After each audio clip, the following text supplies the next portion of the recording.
Video का thumbnail देखकर आप समझ गए होंगे कि इस वीडियो में हम लोग किस टॉपिक के ऊपर आलोचना करने जा रहे हैं। तो मैंने पहले से एक डेटाबेस तैयार करके रखा है यहाँ पर, एक्सेस का डेटाबेस। तो इसे ओपन कर लेते हैं। इसके अंदर सिर्फ 2 टेबल है, आप देख सकते हो। इसके अंदर सिर्फ 2 टेबल है, एक है TBL HSN और दूसरा है TBL परचेस। VBA को यूज़ करके डेटाबेस को हम लोग कैसे इजी तरीके से हैंडल कर पाते हैं, उसका कंप्लीट नॉलेज मैं आपको देने की कोशिश करूँगा। तो इसीलिए मैं आपको रिक्वेस्ट करता हूँ, आप मेरे साथ जुड़े रहिए, चैनल को सब्सक्राइब कीजिएगा और वीडियो को लाइक कर दीजिएगा। किसी का भी VBA यूज़ कर सकता हो, जैसे वर्ड, एक्सेल, पावर पॉइंट, सबके अंदर VBA होता है, तो आप किसी का भी VBA यूज़ कर सकते हो। मैं फ़िलहाल यहाँ पर एक्सेल का एक वर्कबुक ओपन कर रहा हूँ। तो चलते हैं विजुअल बेसिक पर, डेवलपर और विजुअल बेसिक, और यहाँ पर एक मॉड्यूल इंसर्ट करेंगे। आप देख सकते हो इसके अंदर मैंने सिर्फ एक ही मॉड्यूल इंसर्ट किया है, मतलब इसके अंदर कुछ भी नहीं है। जो कुछ भी मैं तैयार करूँगा यहाँ पर आपके सामने ही करूँगा, ताकि आप सब लोग इसे डिटेल्स में सीख सको।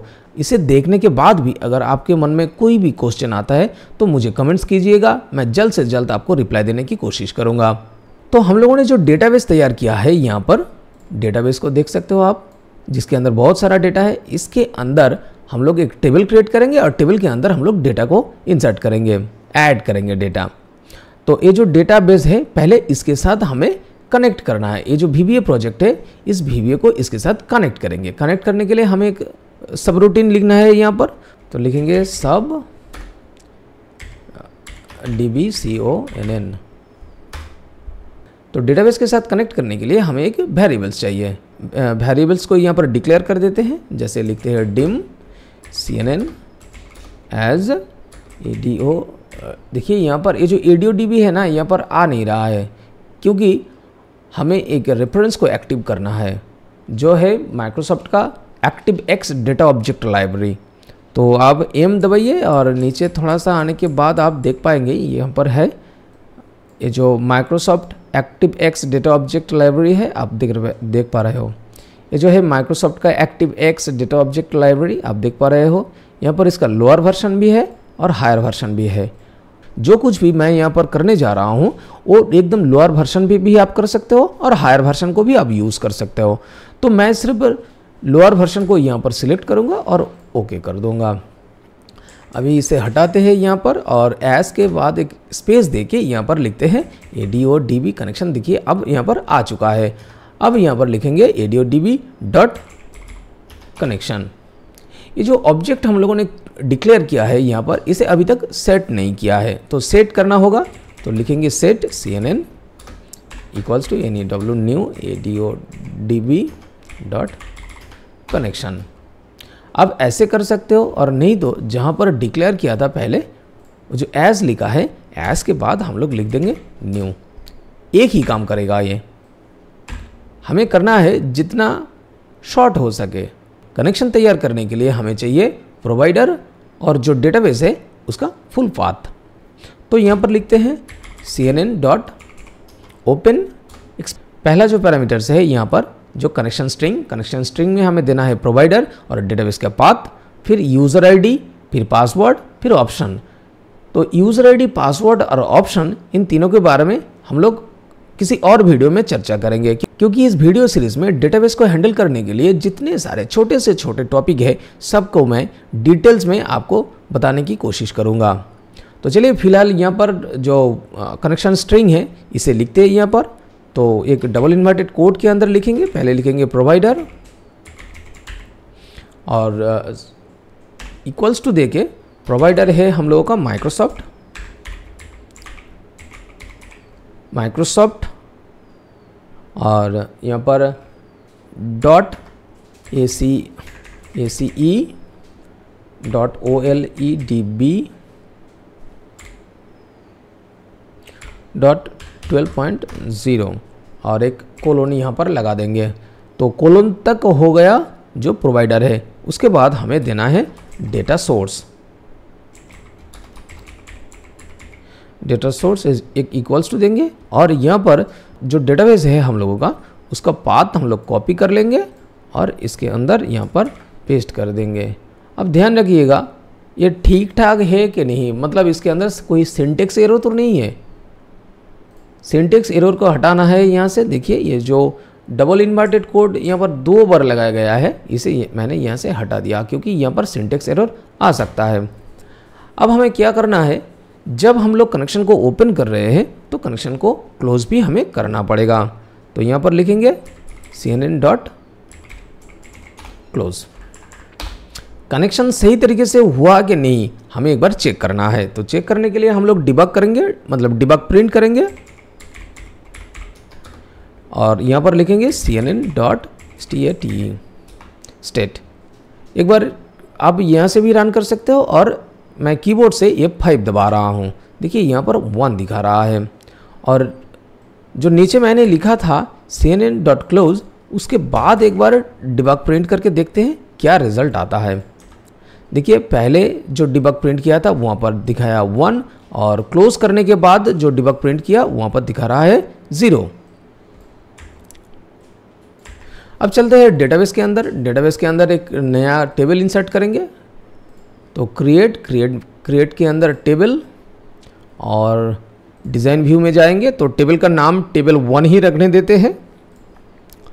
बाय डिफ़ॉल्ट एक फील्ड आता है जिसका नाम होता है आईडी और उसका जो डेटा टाइप होता है वो होता है ऑटो नंबर, तो उसे ऐसे ही रखने देते हैं। और यहाँ पर एक फील्ड्स हम लोग क्रिएट करते हैं जिसका नाम दे देते हैं एक्स नेम और इसका टाइप है शॉर्ट टेक्स्ट। इसके अंदर हम लोग सिर्फ टेक्स्ट इंसर्ट करेंगे, तो इसके लिए यहाँ पर जस्ट शॉर्ट टेक्स्ट ही रहने देते हैं और फिर से टेबल व्यू के ऊपर क्लिक करेंगे तो आपसे पूछ लेगा कि आप इसे सेव करना चाहते हो कि नहीं।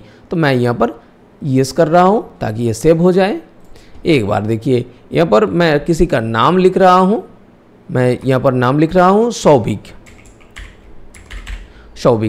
आईडी ऑटोमेटिक यहाँ पर आ चुका है। फिर और एक नाम लिखेंगे मनोज। तो देखिए मनोज का भी एक आईडी यहाँ पर आ चुका है। देखिए यहाँ पर क्रिएट और क्वेरी डिज़ाइन, तो टेबल 1 का हम लोग क्वेरी डिज़ाइन करेंगे। क्वेरी कैसा होगा, ये जो स्टार है ना, ऊपर स्टार दिखा रहा है, फिर नीचे आईडी, फिर नीचे नेम। तो हमें चाहिए ये जो स्टार है, स्टार के ऊपर डबल क्लिक करेंगे तो नीचे आ गया। आप देख सकते हो नीचे फील्ड्स में दिखा रहा है टेबल डॉट स्टार और फिर टेबल का नाम है टेबल 1। तो स्टार के ऊपर क्लिक करेंगे तो जितने सारे फील्ड्स होगा वो सबको ये सिलेक्ट कर लेगा। दाएं तरफ नीचे देखिए एक ऑप्शन है SQL व्यू, तो इसके ऊपर क्लिक करेंगे। यहाँ पर सिर्फ 2 लाइन का कुछ टेक्स्ट है यहाँ पर, इसे हम लोग यहाँ से कॉपी कर लेंगे और कोड के अंदर जाएंगे। जैसे क्वेरी हम लोगों ने डेटाबेस के अंदर बनाया था उसी तरीके का एक क्वेरीज हमें यहाँ पर भी बनाना है। तो क्वेरीज को तैयार करने के लिए हमें एक वेरिएबल्स चाहिए, स्ट्रिंग में एक वेरिएबल्स चाहिए। तो लिखेंगे dim QRY एज स्ट्रिंग। तो यहाँ पर इसे पेस्ट कर दिया। देखिए ये रेड में दिखा रहा है, मतलब इसके अंदर कुछ सिंटेक्स एरर है, तो इस एरर को भी हम लोग ठीक करेंगे। तो यहाँ पर लिखते हैं QRY क्वेरी एक इक्वल्स टू देंगे और डबल इन्वर्टेड कोड के अंदर इसको ऊपर लाएंगे। और देखिए यहाँ पर जो कुछ भी है जैसे टेबल डॉट स्टार, तो इसे टेबल डॉट स्टार को हम लोग यहाँ से हटा सकते हैं। और ये जो है आखिर में जो कोलोन है इसे भी हटा देंगे और डबल इन्वर्टेड कमा दे के इसे क्लोज कर देंगे। तो पहले हो गया कनेक्शन और फिर हो गया क्वेरीज। अब हमें चाहिए रिकॉर्ड सेट। तो रिकॉर्ड सेट के लिए भी हमें एक वेरिएबल्स चाहिए। तो यहाँ पर लिखेंगे dim rst as new new adodb dot record set. तो आ गया।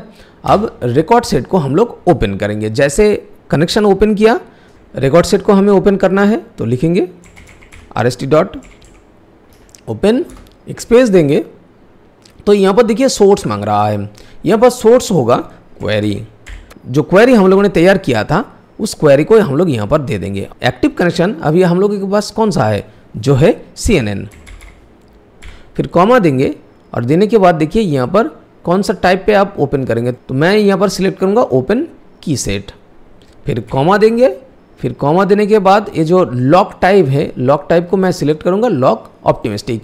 इन दोनों ऑप्शन को, ये जो कार्सर टाइप है और लॉक टाइप है, इन दोनों को मैंने ये जो ओपन की सेट और लॉक ऑप्टिमिस्टिक को सिलेक्ट क्यों किया है, आने वाले कोई एक वीडियो में मैं इसे डिटेल्स में आपको समझा दूंगा।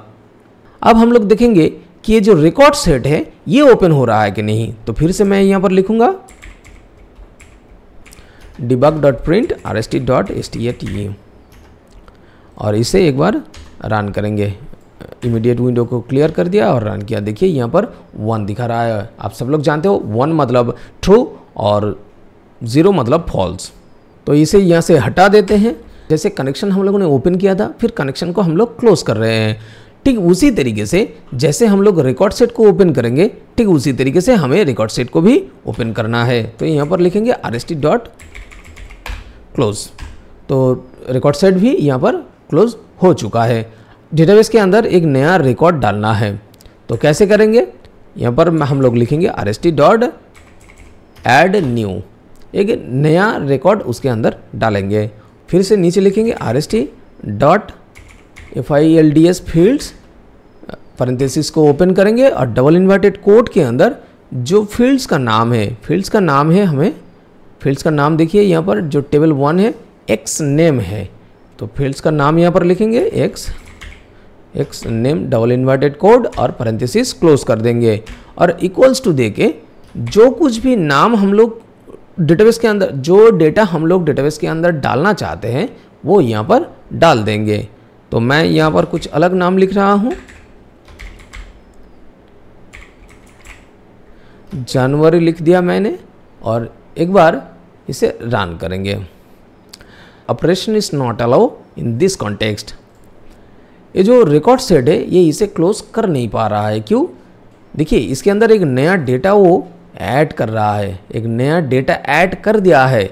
जब तक हम लोग इसे अपडेट नहीं करेंगे तब तक हम लोग इसे क्लोज कर नहीं पाएंगे। अपडेट करने के लिए हम लोग यहाँ पर लिखेंगे rst.update और फिर से मैं इसे रन कर रहा हूँ। देखिए अब ये क्लोज हो चुका है और डेटाबेस के अंदर देखते हैं कि कुछ डेटा यहाँ पर आ रहा है कि नहीं। देखिए 3 नंबर पर आ रहा है जनवरी, यहाँ पर शायद कुछ गलत लिख दिया है। देखिए जो कुछ भी मैंने यहाँ पर लिखा था वो वहाँ पर आ रहा है। अब इसके अंदर और कुछ लिखते हैं, जैसे मैं यहाँ पर लिखूँगा जून और इसे फिर से एक बार रन करेंगे। देखिए 4 नंबर पर आ गया जून और फिर से और एक भी डेटा यहाँ पर डालेंगे, जुलाई रन किया। डेटाबेस के अंदर देखते हैं जुलाई भी यहाँ पर आ चुका है। बहुत ही इजी तरीके से आप डेटा को ऐड कर पा रहे हो डेटाबेस के अंदर। अभी हमें क्या करना है, पर्टिकुलर यहाँ पर ये जो गलत लिखा था, जो कुछ भी नाम ये जो 3 नंबर आईडी पे गलत लिखा था इसे हमें एडिट करना है। तो हम लोग कैसे कर पाएंगे इसे? इसके लिए भी हमें एक अलग क्वेरीज तैयार करना है और उस क्वेरी के अंदर से हम लोग इसे एडिट कर पाएंगे।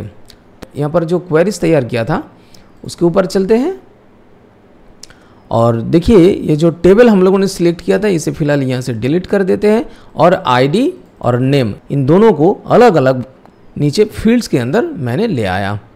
अब नीचे देखिए यहाँ पर जो क्राइटेरिया है, क्राइटेरिया के अंदर मैंने यहाँ पर दे दिया है 3 और इसे एक बार टेबल व्यू में हम लोग देखेंगे। जो क्राइटेरिया में जो आईडी हम लोगों ने दी थी उसका जो एक्स नेम है वो यहाँ पर दिख रहा है। इसका जो एसक्यूएल टेक्स्ट है उसे हम लोग कॉपी करेंगे। इसे यहाँ से सिलेक्ट करके कॉपी कर लिया और चले आएंगे जो इमीडिएट विंडो के अंदर इसे फिलहाल पेस्ट कर लेते हैं। देखिए डेटा को एडिट करने के लिए हमें ये जो rst.add_new है ये नहीं चाहिए, तो इसे यहाँ से हटा देते हैं। और जो क्वेरीज है ना, क्वेरीज के अंदर देखिए इसे थोड़ा सा पास लिखते हैं ताकि आप लोगों को मैं दिखा पाऊँ कि कैसे ये काम करता है, किस तरीके से लिखने पर ये सटीक तरीके से काम करेगा।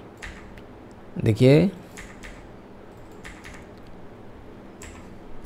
आप देख पा रहे हो ना कि कितना छोटा कर दिया है इस टेक्स्ट को। तो आप इसे भी कॉपी कर सकते हो और नहीं तो आप ऊपर जो क्वेरीज है तो उसके अंदर आप लिख लीजिए वेयर id इक्वल्स टू 3। अब id 3 में क्या है, id 3 का जो एक्स नेम डेटा है वो क्या है देखने के लिए हमें डिबग करना है, डिबग प्रिंट और इनको साइड में ऊपर मैंने उठा दिया है। इमीडिएट विंडो को मैंने क्लियर कर दिया, अब इसे रन करेंगे। आईडी नंबर 3 है, उसका जो एक्स नेम डेटा है वो यही कुछ है जनवरी। इसका जो स्पेलिंग गलत हुआ है वो अभी काम में आएगा क्योंकि हम लोग इसे एडिट करने वाले हैं। ये जो फील्ड्स का नाम है ना, इसे हम लोग और भी अलग तरीके से लिख सकते हैं। तो पहले ये जो नाम है आप यहाँ पर से देख लीजिए और इसे हटा दीजिए, फिर लिखिए RST और एक्सक्लेमेशन साइन के बाद आप लिख लीजिए जो फील्ड्स का नाम है, एग्जैक्ट फील्ड का नाम आप वहाँ पर लिख दीजिए और इमीडिएट विंडो को क्लियर कर देते हैं और इसे रन करते हैं। देखिए वो पहले जैसे ही काम कर रहा है। अब ID 3 में जो नाम पहले से है वहाँ पर हम लोग चेंज करेंगे, तो यहाँ पर डिबग नहीं होगा, इसीलिए इक्वल्स टू देते हैं और जो नाम आप यहाँ पर डालना चाहते हो वो यहाँ पर लिख देते हैं। मैं लिखूँगा यहाँ पर अगस्त और इसे एक बार रन करेंगे और फिर से जाएंगे जो डेटाबेस है हम लोगों का, डेटाबेस के अंदर हम लोग एक बार जाएंगे। देखिए डेटाबेस में डेटा चेंज हो चुका है, जहाँ पर 3 नंबर पर कुछ उल्टा सीधा लिखा था, अब यहाँ पर अगस्त आ चुका है। अब इसे भी चेंज करेंगे, इसे चेंज करके यहाँ पर कर देते हैं सजल और इसे रन करते हैं और इसे एक बार रिफ्रेश कर लेते हैं। देखिए ये चेंज हो चुका है। आगे आने वाले वीडियो में हम लोग बड़े बड़े डेटा को कैसे हैंडल करते हैं उसके ऊपर बात करेंगे। आज का वीडियो इतना ही, मिलते हैं अगले वीडियो में। तब तक के लिए जय हिंद, जय भारत।